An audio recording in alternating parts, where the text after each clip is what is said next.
তোমাদের একটা জিনিস দেখাবো, তখন দেখাতে ভুলে গেছিলাম।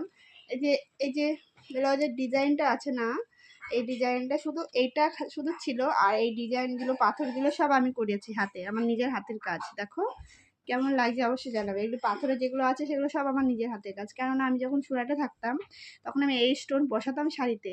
তা আমার মেয়েকে যখন কিনে দিই তখন এগুলো কিছু ছিল না, ডিজাইনটা শুধু খালি এইটা ছিল, এইটা ছিল পুতুলটা। আর এই ডিজাইনগুলো সব আমি করেছি। এই যে ফুল করেছি, এটা দেখো এটার মধ্যে সেম, এটার মধ্যেও কিন্তু কিছু ছিল না, শুধু এই পাটটা বসানো ছিল আর পুরো সিম্পল ছিল। আর এই যে কাজগুলো বসিয়েছি, এই যে বড় বড় কাজগুলো বসিয়েছি, এখানে যে পাড়ের মধ্যে যে কাজগুলো বসিয়েছি পুরো আমি, পুরো আমার হাতের কাজ। কেমন হয়েছে অবশ্যই জানাবে, ঠিক আছে?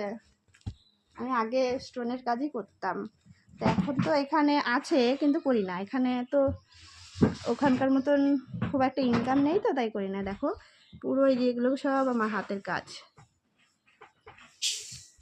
তা কেমন হয়েছে বলো? আর আমার মেয়ে কত ছোট ছিল দেখো, এখন তো এগুলো হবেই না। আমার মেয়ে একটা জিনিস পরছে, তোমাদেরকে পরে দেখাচ্ছি, আমার জামা পরছে। ও মা, তোরগুলো হচ্ছে না। আর ওড়নাটা কোথায় গেল? ওড়নাটাও ভাঁজ করেছি, ওড়নাটাও আমি সেম করেছি। ওড়নাটার মধ্যে খুব একটা ডিজাইন মানে জাবরা ডিজাইন দিইনি, এটার মধ্যে সাদা সাদা ওই যে পুঁতির মতন অনেকটা বসিয়েছি আর স্টোন বসিয়েছি। দেখো এটা শুধু এরকমই বসিয়েছি। কেমন হয়েছে অবশ্যই জানাবে কিন্তু, হ্যাঁ? আর দেখো নায়িকা কিন্তু বাড়িতে একদম মানে কাজের লোক থাকে, যখন ভিডিও বানাই তখন আবার নায়িকা হয়ে যায়। তা আমার চেহারাটা দেখে বুঝতেই পারছো যে আমি বাড়িতে কীভাবে থাকি। আমি এভাবেই থাকি বাড়িতে, আমি কোনো মেকআপ টেকআপ কিছু করি না, কোনো মানে চুলও বাঁধি না।